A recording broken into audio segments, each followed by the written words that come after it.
What is up, guys? Welcome back to another video. Today I'm going to be teaching you how to hook up your original Nintendo or Nintendo Entertainment System or NES, whatever the hell you want to call it. How to hook this baby up to a modern or old TV.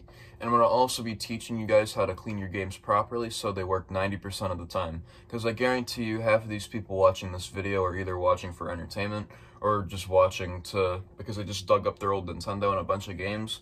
And to do that, after you dig all this stuff up, you're going to have to clean your stuff. Otherwise, it's not going to work properly or work at all. So I'm going to teach you guys how to properly clean your games and set up your Nintendo in this video. Also, sorry if my voice sounds a little bit raspy. I just woke up like 5 minutes ago. This is what you're going to want to need. Of course, you're going to need your Nintendo Entertainment System, but you're going to need your console, obviously. Next, you're going to need some sort of video cable, so you could use either RF, which I don't really recommend, it's really bad, and also just a pain in the dick to get working sometimes. So get these composite cables or AV cables, whatever you want to call them. You just need the yellow and red ones. It doesn't matter if it has white on it, that works too, but yeah, you're just going to need 2 of these at least, so you're going to need composite video cables. You're going to also need some sort of power source right here. This is a third-party AC adapter because most of these old retro, like Sega, Nintendo, Atari, or whatever adapters don't really work very well anymore and probably need to be replaced. So I got this third-party one, but whatever you got that works with this, just make sure it uses the right voltage. Otherwise, you might fry your system. Just get anything that works, I guess. This is what I got. Last but not least, you're going to need a controller. Any controller that you want to choose. I got a first-party one because these controllers are still half decent, although I should probably clean mine out. It's really hard to press down on it sometimes. But anyway, this is all that you're going to really need to hook up your Nintendo. So let's head over to the TV. You can do this in any order that you want, but what I'm going to do is I'm going to plug in the Nintendo first in my mishmash of AC adapters. And then put it up where you're going to put your Nintendo at. I'm going to be putting it right here anyway, so it doesn't really matter. Put your NES where you want to put it. Take your AC adapter. See the AC plug-in right here? Just plug it right in until it just slides right in there. If you don't know if your Nintendo works at this point, just press the power button. If you see a red flashing light, that means that it's on and working. You just need to put a game in there, that's why it's flashing. Then you take your composite cables, turn to the side. I know it's really weird, I don't know why the cable ports are on the side, but they are. Match the colors up. Then you take your other side, put it wherever your TV inputs are. This is what they look like. It might also be green, which means that it's component, but there should also be a composite like output on your TV settings, so you could just check that. Usually with modern TVs, the AV inputs are on the front, but check the back or the side of your TV, they should be there. If they don't work, you might need to get an AV to HDMI adapter. They're like 10 bucks, just look up AV to HDMI adapter for retro consoles on like Amazon or eBay. You can get them really cheap anyway.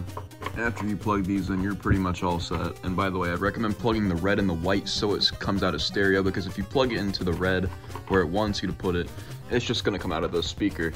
And usually most TVs fix that. If you put it in the white audio hole, then it comes out of both. It's like fake stereo, but it's way better, trust me. Just do it. Then all you gotta do is just plug in your controller into controller port number 1, which I've seen some Nintendo things, and apparently some people don't plug it in port number 1, plug it into port number 2. If you don't know what I'm talking about, this is what I'm talking about. The controller doesn't work. Oh. There's a picture, but there's no action. See how it works? There you go, it's working now. Oh, look, sweetie, it's working. Now tell me, when you plugged it in, did you put it into port number 1 or port number 2? I put it in port number 2. Okay, well, plug it into number 1. Because if you put it into number 2, it won't work. You heard Mr. Bossman over here. Put it in port number 1, not port number 2. This is for the second player only, not player 1. I'm just pointing that out there because there are some dumbasses. I'm just gonna say that. After that, just pick a game of choice. Let's go Mario 3. This is a pretty good game now, is it? All you gotta do now is just throw your game in. There you go. Should be playing Nintendo. But yeah, there you go. Now I'm going to teach you how to clean your games if you're having trouble getting them working. If there's a game giving you trouble, for example, Super Mario Bros. Duck Hunt. All my games work perfectly, but I'm just going to show you guys how to get all your cartridges working like 90% of the time. And if it doesn't work 90% of the time, like if it doesn't boot up like maybe once, all that you gotta do is just this. Pop it in like normal. You can leave it up, but my NES pin connectors, it's original pin connector, so I can't really play it up like this. So I do gotta, unfortunately, have to press down. But if you press the power button and if it doesn't boot up correctly, power off the console and just wiggle it around like this while maybe moving it out a little bit. And then power it on again, and then you should be all set. For a better demonstration, here it is from a side view.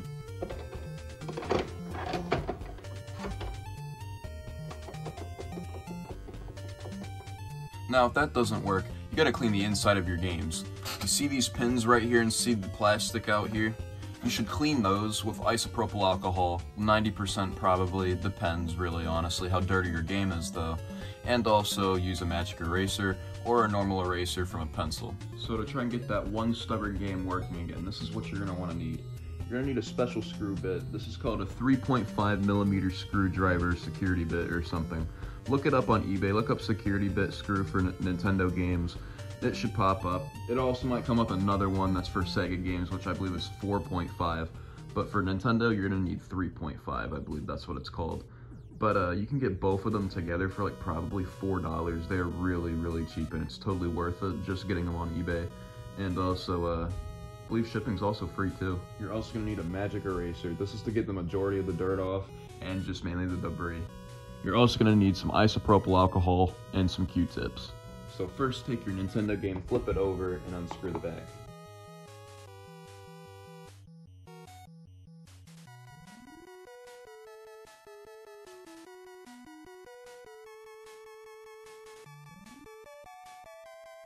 After you unscrew the back, what I recommend to do is to not lose the screws.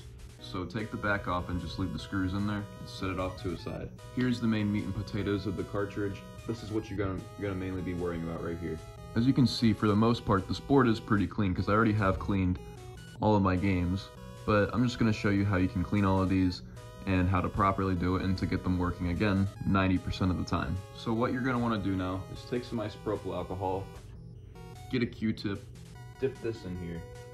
Don't get too much, but just put a little bit on there. Just wipe down the contacts.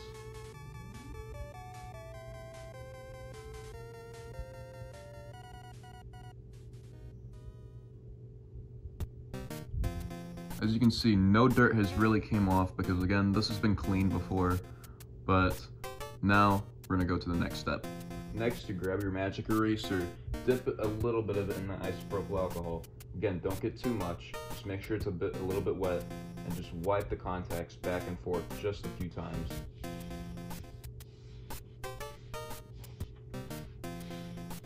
I would say wipe it until you see the majority of the dirt coming off of it. And that's pretty much about it for cleaning. All you gotta do is just do it to the other side, which I'm not gonna do because I already demonstrated what you're supposed to do for this side. So after that, just put your game back together, pop it into your console, and if it works, then good for you. You got a game that's probably not gonna give you any trouble for like the next like 20 or 30 years.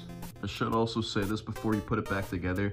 After rubbing that magic eraser or regular eraser, which I haven't used because this isn't that bad of a game that I had to scrub down, I would only use a plain eraser if you're having a lot of trouble getting that dirt off. But again, if you have any debris from that eraser or magic eraser, just wipe it off with a cloth or a cotton swab with some isopropyl on it, and then you should be good. Also, if you have any dust or dirt in that cartridge slot, just take some canned air and just spray it out. I don't really have to because I already cleaned mine out, but just a little recommendation there. Don't do it too much, but just do a little bit. After that, you should be all set now to play any game you want on your NES, as long as we've done that with every single game that you've got.